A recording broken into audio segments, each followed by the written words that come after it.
everybody. I am doing our assignment on discussion post option 1 from chapter 6. I chose to do a fun little 80s movie, a romantic comedy called Pretty in Pink.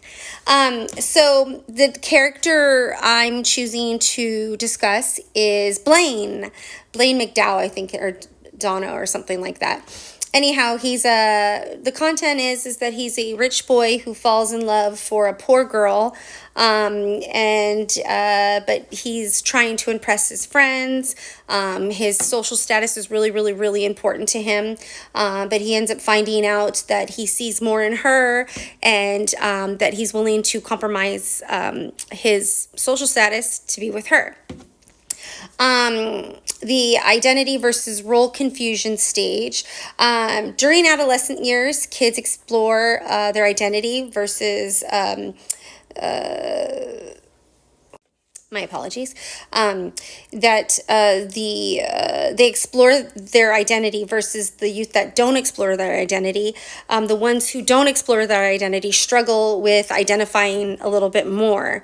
With Blaine, he struggles because he wants to keep his status.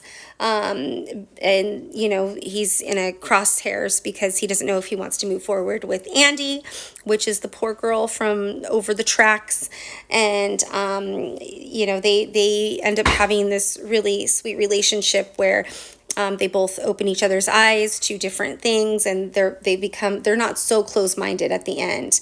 But ultimately, his choice in choosing Andy is his identification, or not identification, but his identity that he's no longer struggling with. Does the character experience identity achievement or role confusion? I think he experiences both. The role confusion is, again, he's struggling. He's very educated. He comes from a lot of money. His people are a little bit more into designer drugs and these different kinds of parties that Andy's not quite used to. Andy's more grassroots. She's a lot more into the punk scene, where he's more into the rock scene. But he does experience role confusion, but eventually achieves the identity achievement with his ultimate commitment to Andy at the end. He tells Andy that he always believed in her, he just didn't believe in himself, as he confesses his love to her at the end. And then there's another example. While he's protecting Andy, he gets in an argument with his best friend, his supposed best friend. They get into a fight, and he basically says that, he tells, I think his name's Steph, he says that he's upset because he couldn't buy Andy. And I believe it's that you couldn't buy her, was his quote. Blaine experiences a small psychological memorandum where he's trying to figure out which avenue to take. So there's a small part in that where him and Andy aren't talking. They're upset with each other because Blaine is trying to figure out what he wants, and Andy's upset because she feels like he's choosing his friends and his status over her. But eventually he does, again, wants to pursue. In the movie, you see identity foreclosure, and that's with Dickie and Andy.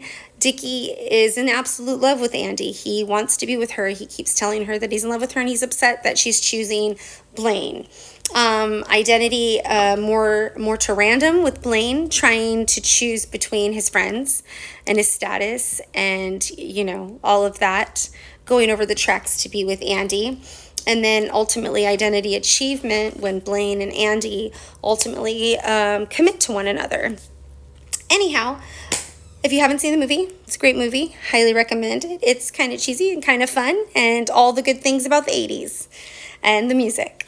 All right, have a good night. Bye.